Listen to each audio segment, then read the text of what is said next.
Our Justice Thursday conversation is around untying the knot. What you do need to know about divorce.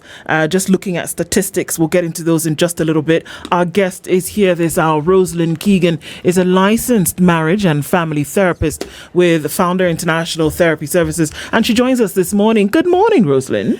Thank you very much. Thank you very much for having me, and I'm humbled to be here. Karibu sana. Yes. Good to see you. Yeah. We normally start the show. You were in the hot seat of the Situation Room, hot topic for us to. God. No, don't worry about it. We're learning from you this morning. When you say hot seat, as is usually the case. We go around the continent every week, and this week we're in a different country.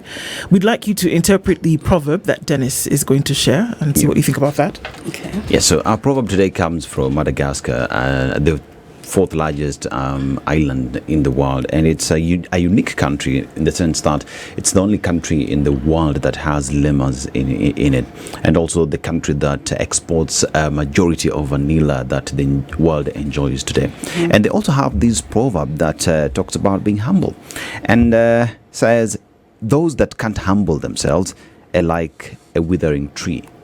Those that can't humble themselves are like a withering tree. How would you interpret that? Those that can't humble themselves are like a withering tree. Yes. I think what I think about that proverb is I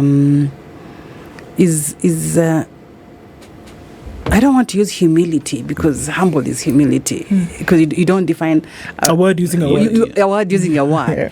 But I say that if you don't understand who you are and what comes your way, you might just get hurt. Yeah. You just need to be need to have some sort of humility as a human being. Yeah. Okay. You need to have some. It takes you a long way, essentially. So our Justice Thursday conversation this morning is around a societal issue. It's marriage, but then on the other end of it, we're looking into divorce. And why does this happen? Marriage is universal, but some still end in divorce. Even though a larger majority of Kenyans are married, some relationships still terminate in divorce. Data shows that 1.4% of women aged 15 to 49 were divorced, compared to 1% of the same in men. The 2019 census also found similar levels of divorce in the country, with 1.1 of women aged between 12 and above being divorced, and 0.6 men above 12 being divorced. Divorce has become more prevalent in later years. However, marriages become more strenuous as time passes, and there is no doubt that some will result in divorce several years later. It's evident in Kenya, whereby a slightly larger share of men and women in older age groups are likely to be divorced than those in younger age groups. We're seeing that censuses reveal that these numbers have risen quite significantly from 2019. And then to ask ourselves the question, what is the rate of divorce? That we're looking at numbers that about 10% of marriages in Kenya result and are resulting in divorce today. We're going to look at that from a legal point of view as our Justice Thursday conversation, but also looking at it from a societal point of view today, and start to ask questions around the rates that we are seeing, and the differences then between separations and then leading into full-fledged divorces, and what people actually do around those. So thank you for joining us to have that conversation this morning. We would have had a legal mind here as well, but circumstances show otherwise. Now, Roselyn, what are some of the reasons people come and sit in your chair when it comes to the dissolution of marriage? First, let me say, divorce for me, marriage as an institution, for me, it's very close to my heart. And that's why I became a family and marriage therapist. Yeah.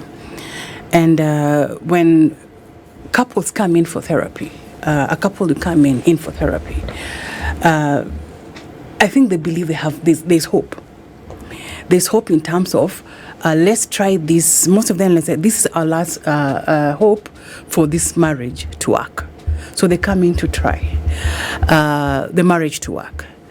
But there are others just who come in and walk in by themselves and say, you know what, I'm exhausted. I can't manage this relationship anymore, and I think I need it. I need you to help me. How do we walk out in this relationship in a very amicable way?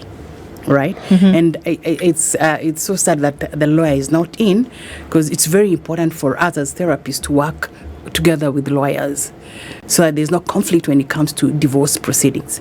So to your questions, the first thing that we do is a genogram.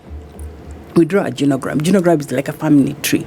A family tree is where we see the patterns of divorce in your family. So probability of divorce being high in a family is if there's been patterns of divorce from grandfather, grandmother, all that. They seem to be a pattern. Because when a pattern is there, it's familiar. So when somebody asks for divorce, it's familiar, because I have maybe a person, the client will say, my parents, I came out well and my parents divorced. Or my mom and my dad did not live together, and it is okay. So there is no fear, because they have already walked that path when they were young. That's the first thing we look at. Even when you're doing premarital counseling, the first thing we do is the genogram, the family tree, so that when you're going into this relationship, you need to understand the pattern. Is there divorce in this family? And not everyone who comes from a divorced parent will also divorce. But the important is the information, so that you know and you start working on it towards working against it. The other thing is the intentions, expectations of the relationship. What do you expect in this marriage? More often than not is we get into a relationship when our expectations are not similar. Are you getting married because everyone else around you is reached of age and everyone else is getting married and you're not? Are you getting married because you want financial independence, financial freedom? Are you getting married because you're running away from your home? Maybe your family home is toxic. So the reason of marriage can also be the reason for divorce, right? The other thing is when you're already in the marriage, if there's abuse. Yeah, there's a doctor that I really follow, and Dr. Gottman has put four things actually, for reason for couples to divorce. There's criticism. Criticism when you're constantly criticizing each other, or your partner is criticizing you. Yeah, there's contempt. Contempt in Kiswahili is madharau. Your partner doesn't respect you, shows you contempt. Always, there's always that. And then there's defense. Every time you have conflict, you're always on defense. So every time there's conflict and argument, you sweep everything under the carpet. Yeah? And then there's stonewalling. You don't want to face the facts. You don't want to face the issue at hand. So I can go on and on and on into why people seek for divorce. But the key thing and the high thing that people count for divorce is abuse. Emotional, financial, economic. It's just you're being abused and you want to get out of this relationship. Yep. Okay. Now, if we look at these numbers, actually those numbers that we've given previously, those statistics, actually looking at a lot more of those, we've seen trends of up to, beyond now 15%. And why they occur, 10% are talking about like you said, infidelity, interference from in-laws, financial issues, abuse, desertion, and cruelty. We're also seeing that 42% of these divorces occur within the first 5 years of marriage. 77% of those occur within 10 years of marriage. And there's a 10% national divorce rate. That's what we're looking at in Kenya today. What would you say? So amongst those, you talk about abuse being the highest in terms of the reasons as to why. Who's this abuse to, and what kind of abuse are we talking about? Interestingly, abuse is on both sides. I also get men who come for therapy and they have actually been abused by their wives. And when these men come, they're actually coming to find out the answers on what they should do. But the highest number of people being abused in a relationship are women. right? So you find maybe you marry an alcoholic, he comes home drunk and he beats you up. Maybe you marry just a person who is not narcissistic, but has narcissistic kind of trends, right? And the three horsemen, the three things I've told you, he brings them out. There's always conflict, there's always argument. There's no single time that house is at rest. And this abuse also comes into and affects your children.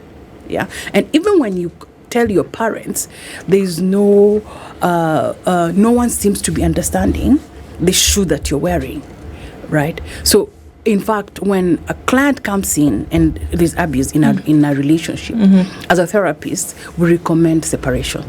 We don't even think twice. We recommend separation when we ask you, where can you go? Because at the end of the day, you'll die, you'll be killed. There's no familiaring there. You need to go, you need to run. Yeah.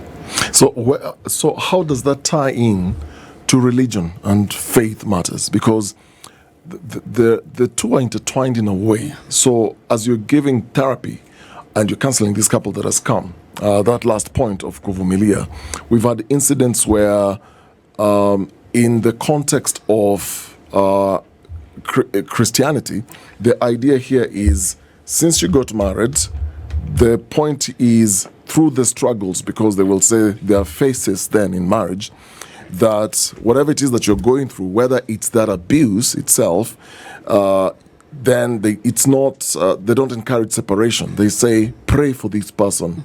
They're going to be better.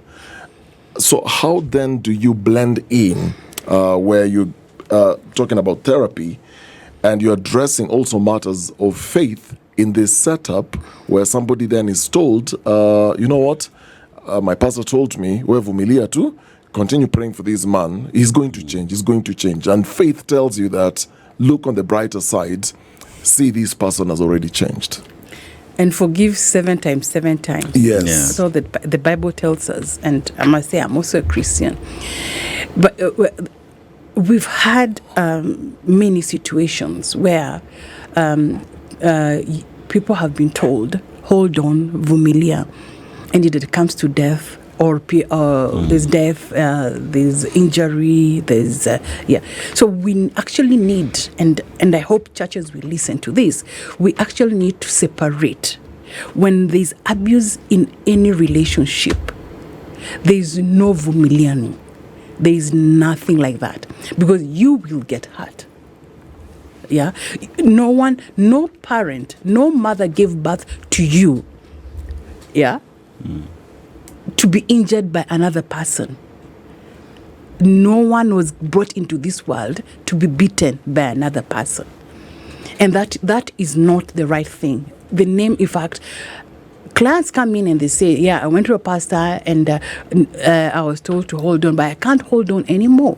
They can't hold on because they're losing themselves. You find a person who had everything. This girl had so much going on, but they enter and marry this guy who actually drains the spirit, the life out of her.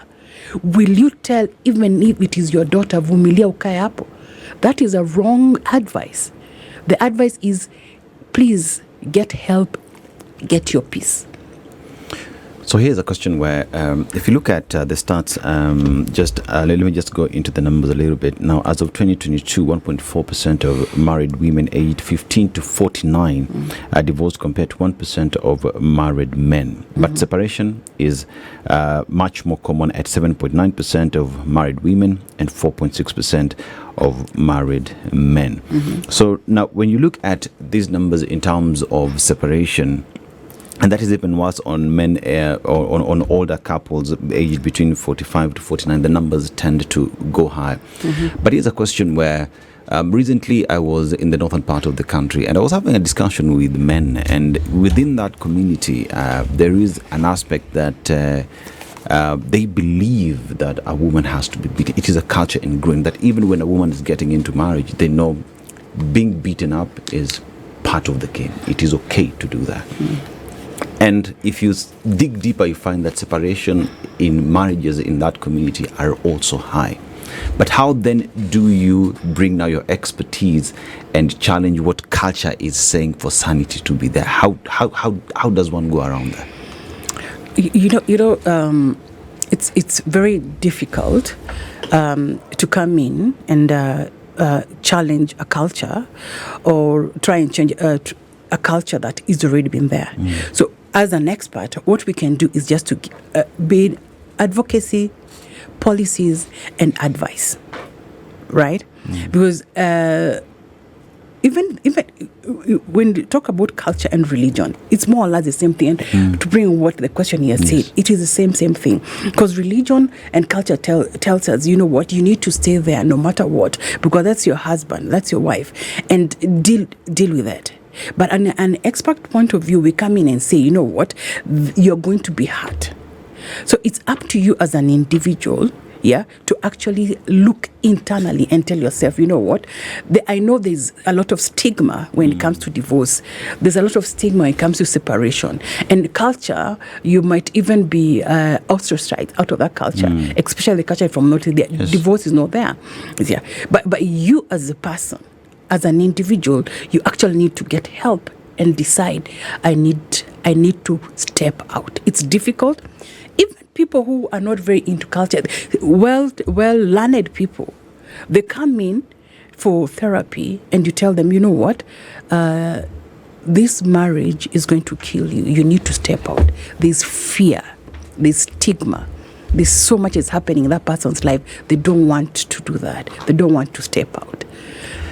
Then when you say divorce is a bad thing, is it? Divorce is not really a bad thing. If you can come in, because clients come in and they want to divorce, but the reason for divorce is something that we can actually sit around the table and let's talk and we agree. And for marriage is two. It takes two to tango. I can't work on this relationship by myself. My husband has to come in also and we work together. So as long as you're working together as a couple, whatever reason it is, it can work. But if one party is working and the other party is not, that's going to be very difficult for that to work. It takes two. So, Roselyn, so a couple comes to you. Yeah. How can they distinguish that, look, what you're going through is a temporary marital struggle, or this is beyond repair? Okay. What are those things that then can distinguish these two? That the first will then lead to separate, find yourself, think through this, and this other person does that. But you're looking at another case where you're looking at it and you're listening and you're thinking, this is purely beyond repair. Okay. Good question. So when a couple comes in, we take the history, right? It's intake form, and we actually sit and take the history. How long have you been married? What is the issue? How frequent is the issue? How is it affecting your life? Yeah. Is there depression? Is there abuse? What kind of abuse is there? How frequent is that abuse? Right? Is one of you maybe dependent on substance? Because we find that people who are actually substance dependents have higher rate of abusing their spouses. Are the children affected? Who have you talked to? Who is in your community? There's so many things we ask, right? And if we find frequency of this, in fact, the interesting thing, the couple has the answers. Yeah. Then we also have tools that we give them. Yeah, I'll give you a tool to work on. And where you tick, it's like questionnaires, different kind of questionnaires measuring different kind of things. Yeah. So the questionnaires come and we value them. Then we also measure your anxiety, depression, kind of thing. Then from there, that's when now we come in. And it's an evaluation. It's not an evaluation for one sitting or three sessions. Even for the third session, that's when we see that maybe this marriage might not work. But if it's an abuse, the law says that every time you find your client is abused as per the law, you as a therapist or the psychologist is supposed to report to the nearest police station that this person is being abused. In fact, when you come into therapy, the first thing a therapist tells you, if you tell me something that is harmful to you or harmful to someone else, I'm obliged by the law of Kenya to report that this person is being abused. That is the first session. Yes. Okay. We're talking about divorce this morning on our Justice Thursday conversation, and we're going to take a break and come back and continue with this, because obviously there's some questions that folks have that you then ask yourself, okay, so then how do you know that this is the direction in which... So even as we look at some of these things, how do you know that, okay, are there red flags beforehand that you would then be able to know, whereby it says in your head, actually, if I'm going to be honest, perhaps I shouldn't have married this fella, you know? Are there red flags that when people come before you that you sit and you say, actually, yes, these are things that we've seen that these are unfixable things? I remember that a pastor once said, there's nothing that's unforgivable. There's nothing that's unforgivable, that you then should be able to work things out. But you say that, no, abuse is one of those. If you're being beaten to a pulp, you should go. One of the comments that we're seeing reminding us of some of the things that actually happened. We recently saw a video where a gentleman was pouring hot porridge. And you know how porridge is. It's crazy. Hot porridge on this woman in the presence of her child, and was essentially abusing her really terribly. And then you want to ask, would you not have noticed these tendencies in this person before you married them? When you're dating and you just started having this relationship, there's a lot of love in the air. And in fact, when clients come, we ask them, tell me about your dating life. And you know they've really been arguing, but they're coming into your room and you want to know how their dating life. And there's a smile. Even when they're arguing, there's a smile. We met here, we met in campus, and everything was okay. And then now you ask them, tell me, were there any red flags? In the hindsight, what they say, in the hindsight, yeah. There were red flags. She used to bully a lot, or he used to argue a lot. Yes. The clients, people see red flags, but because there's so much anticipation of getting into in a marriage in a hurry, and not actually going out and actually asking yourself, or doing a very effective premarital counseling program, they don't see that red flag. Is it a case of... Or they ignore it. Sorry. They ignore, or maybe they feel, maybe I'll be able to change this person. Both. It's ignored. Okay. It's ignored because when you were dating, he slapped you. Oh no, he didn't. Oh, I'm just going. Sorry. What? Or the first year of marriage, or even in honeymoon, he made noise. He slaps you. He paused, or she did something, but it's like, let me just let it go, or ignore it. Maybe I'm the reason why he slapped me. Yeah, you start blaming yourself. Yeah. Exactly. Maybe you're the reason why. So one time, second time, third time, now it comes to you being poured porridge. It starts with something small, but end up you being abused, and it might take you to the grave. Or you might just have a permanent injury because you did not check on the red flags. And imagine those red flags. All I know is once you get those red flags, they can be worked on. Yeah, you can get, and it can be worked on. When we started the conversation, there is the aspect you talked of in the sense that you find divorce has several causes, and one that you mentioned is interference by in-laws and whatnot. But it's a question where we met in campus, happy life, happy wife, we were doing well, dating phase, proposal is good, marriage is good, and the night, honeymoon, everything easy. Now you get into marriage and you find a situation where now the in-laws start interfering to a point where now you're like, you need to talk to your people and put that barrier, because the only engagement, I can't talk to your people, you need to talk to your people and ask them to stop. Just what are the cases like in terms of the numbers that you see on divorce cases coming before you because of interference from in-laws? They're not as much as infidelity and other, but they're there. The in-laws come in when let me tell you something. The interesting thing is when you were dating, and especially if you marry a guy who's really close to the mother, or the lady is really close to moms. We are the ones who are really. We are Spoilers. We are the ones. Mama ameharibu msichana. Yeah. So every mistake, everything that happens, every decision you need to make, even when you're dating, you'll find he's calling mom. Oh, she's calling mom. And you find, oh, it's cute that. So when you get married year 1, year 2, everything that's done, parents are involved, and it's like, no, this is too much. So the involvement of in-laws is, it can be a cause of divorce, and it's always it's. In fact, nowadays it's important if you have an issue in your relationship. Kindly avoid even going to your parents for advice. Why? Because my mom will take my side, and the parent will take the man's side. Yeah. The best person to help you in your marital things is a qualified therapist. Yeah. Because parents take each other people's sides. And let me tell you something. What happens is, if you fight, you go tell your parents you fought and you've made up and you'll never fight again.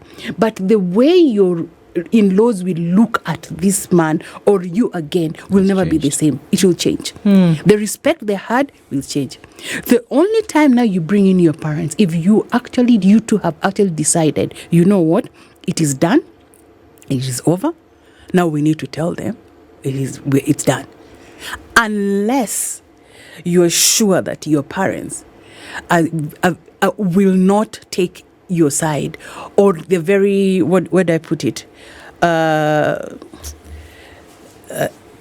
will not prefer your side than the other person's side, because in-laws really also spoil marriages. Okay. More recently, and especially now, we are seeing that a lot more marriages are ending in divorce, and that it's much easier for folks to make the decision to leave a marriage, and that and really quickly, it's not considered that should we give it a chance, do we give it an opportunity. Usually once there is that feeling of we're at the end and we can't take it, quickly it is ending. Is that recommended, or should there be more of an attempt given towards trying to sort things out?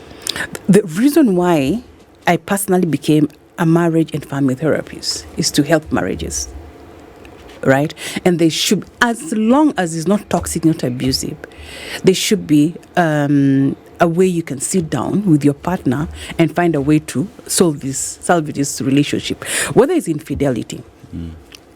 Whether it's just communication, mistrust. Some of the things that you find through going through a relationship is things from your upbringing, family of origin, some things you never actually dealt with, and you're marrying a stranger. So two strangers coming together with two different values from home, two different expectations, two different environments, coming to live in one house. Tell me, why wouldn't there be conflict? Why wouldn't there be conflict? There will be conflict. Yes. So, the thing is, you as a couple, you need to find the mechanism of addressing this conflict. The first thing is understand yourself as a person. I need to know who Rose is, understand who Rose is, so that Rose can introduce herself to this person that she's getting married, and vice versa. But what happens is we get married and we don't know who we are. Hence conflict. What? Okay, sorry. Which brings the next question in terms of the need of having premarital counseling. That is very key, because here's the question where I come from County X, from a certain home, and I have baggage that I've carried up based off my upbringing, and you come from this other part of life with your own baggage, and that perhaps we need to shed off before we make the decision that we're settling down as a couple, as husband and wife? Just how critical then is premarital counseling? You know, you're singing to the choir. I've even written a workbook on premarital counseling for an expert workbook on premarital counseling, because most premarital counseling books are the church-based. So we've done one workbook that is just expert, and it's very, very important, because in premarital, that's when now you're actually introducing yourself to each other. And if you get an effective person taking you through premarital, that's where they'll take you through the family of origin. What we do is we actually ask the couple to draw their family tree, 3 generations, and we put it out there, and we see the patterns. What are these patterns? Do you have a lot of divorce? Is there alcoholism? Is there early marriages? How do you people deal with conflicts at home? Because how you deal with conflict at home is how you deal with conflict in your house. Because if you do not deal with conflict, if you do not talk to each other and sweep things down, that's how you deal it even in your marriage. So premarital counseling is very important. So Roselyn, a lot of the marriages are generally set up under a church. So it's a church that officiates. There's a pastor. And what currently I think is happening in most of these churches is, if a couple is coming to the pastor and they're telling the pastor, we want to get married, they go through the church pre-counseling. So, and I'm assuming each church has their own workbook. And so, when you are saying you've come up with a workbook, right? Yeah. Around pre-counseling. Yeah. What are the gaps that you see between those that actually go through a church pre-counseling session or sessions versus what you've come up with? Or what is it that then you've blended in? Okay. The workbook that has been I have created is actually a blend. Yeah, it blend of both church and expert. It's actually let's call it integration. So what the church doesn't emphasize on, and what I'm really emphasizing is checking onto the family of origin. Those days when our parents got married, the key thing people used to look at, which family do you come from? What are these trends that are in this family? Yeah, and that is very important. So now the other thing that is in the workbook, and we do as an expert, if you go to a premarital counseling, is your attachment, your attachment styles. Yeah, what are your attachment styles? What are your love languages style? Your attachment styles, let me just put it, also is a very big thing when it comes to your relationship. Are you insecure? Are you secure? Are you avoidance? Are you anxious? And that can only be done by an expert. Yeah. The other thing that also can be done is the sexual orientations, in terms of how do we satisfy each other sexually? That has to be effectively discussed in premarital. Was there rape when you were growing up? Yeah. What was sex discussed when you're growing up? So that even when you get married, I've had even couples coming in their honeymoons, they've not had sex. Why? Because the girl was told sex is bad, sex is not good, do not expose yourself, do not show yourself. So in her mind, she still believes it is bad. So she doesn't know how to. She still has the mothers, the pastors, the mothers' voices in her head. So when you come for premarital, those are the things now our therapists will unwind and will change the narrative and make you ready for marriage. So there are several things that are missed out when it comes to premarital counseling in churches, and when you do a premarital counseling with an expert. But we need to tell you that the ones with an expert are integrated with the church. Yeah. Rose, why do people get married? Why do people get married? Yes. That's a very good question. I think it's for companion, number one. And number two is, I believe, is everyone else is, what people come and say, everyone else is getting married. And so even me, I'll get married. And then number two is pressure from home. Yeah. I've come at an age where I'm reaching this age and I need to get married. And three is I don't want to bring, I want a child. I don't want to get a child out of wedlock. I want to get married. Okay. Because if we can find out why people get married, then we can, this has to be on if we find out why people are truly getting married, then we can also find out why people then are truly getting divorced. True. Can we make a connection between the two? That comes in expectations. Okay. And I like that question, because what I ask my client is, give me your expectations of why you got married. And truth be told, the first 2 years, the expectations are very different to 5 years and very different to 10 years.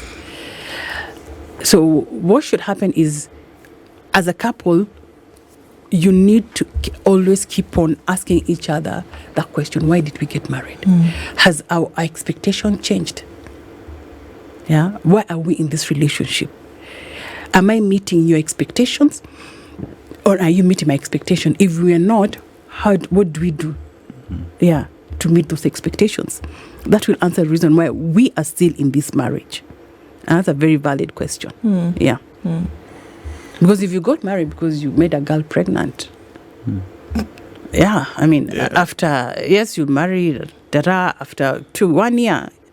You want to run away from that because there's really nothing much. But some people, make girls pregnant, but they stay together and they fall in love into that, but some don't. Yeah.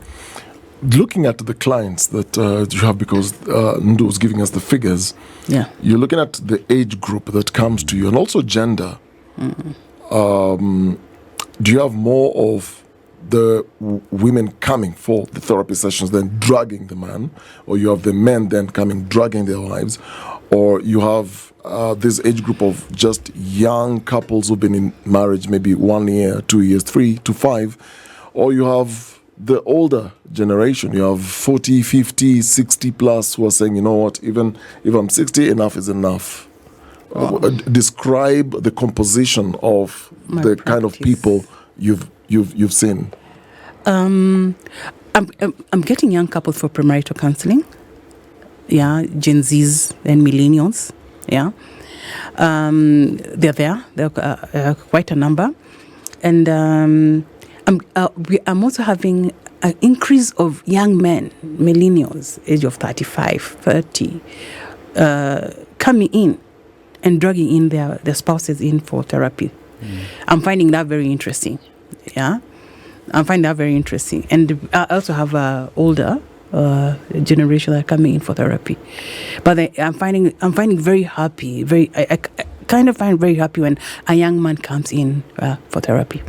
Yeah. So these are cases where men are turning the tables. So previously it was women who are coming for the therapies. Now you have men coming for the therapies on the same. Yeah. The man will come in and they'll tell you, what do I do? Why don't you ask your wife to come in? I'll try. And actually the wife comes in. And it's all because of just relationships and marriages. And this young man really wants this marriage to work. Yeah. So in Kenya with divorce, and obviously, just let's take a little bit of a step into the legal, just a little bit, because when you, from what I understand, should you want to dissolve your marriage and divorce, you must go back to, the courts. The courts then will say, well, usually I'm not even sure, but the courts will then either say work this out or try and see if you can mediate, or then after some time will then grant you this divorce. If it has already been deemed in that societal makeup by a therapist, for example, that we can't just do this and we must go, why do we then have to seek from the legal entities to get that done? Because marriage is legal. Yeah. Yeah, it's either you do traditional or you do through the court. It's a legal document. So it's very important, and there's also property and children that is in this marriage. It's not only you. and the person. So there's all the children. Yeah. So that's where the legality part of it comes in. So it's very important. Like when couples come in also, I work closely with some lawyers. Yeah. And when we do now co-parenting, we always advise, now you need to, and when it comes to property, now you need to go talk to. If you don't have a lawyer, I can give you a family lawyer. Now you go sit and discuss and do the finality. But when it comes to discussion of co-parenting, it's important now you come back to us so that now we safeguard the interests of the children. So the lawyers will do the legal part of it, but us will do the social part of it and making sure this child socially is covered. Edwin asks that would you recommend that if we see all of these things and you get scared, would you recommend that somebody lives through life without then getting married? No, let people get married. It's just you need to understand who you are as a person. And to your question, why do you want to get married? That is very important. Who are you and why do you want to get married? Yeah. What I find missing in a lot of these conversations is there's the pre-counseling, which then prepares you for the marriage as an institution, that then you look at all these things, expectations, temperament, getting to learn about each other, then to concretize the joining of two people. Then if there are struggles through they say in marriage there are phases, there's the mountain, there is the honeymoon stage, there is the valley and all that. But where now it leads to where there are issues that then lead to separation, like you said, there are points where you can advise separate. Then beyond separation, you sit down with a couple and you realize this is beyond repair. That's when now they institute divorce proceedings. What I find missing is, and I don't know whether you do that, in many instances, nobody prepares couples for divorce. What I've seen happen is we are going to go to court, then you will fight over property, you'll fight over everything else. There are children involved, but nobody then takes the couple, this decision that you're making, this then is, or these are the phases that you'll go through after your divorce. And so people then, and I was speaking to a lawyer who was telling me another day that it's interesting, the number of people who go to court, they go to the final phases of getting the document signed, then they realize this thing is too much. They now say, you know what, we have agreed to stay together.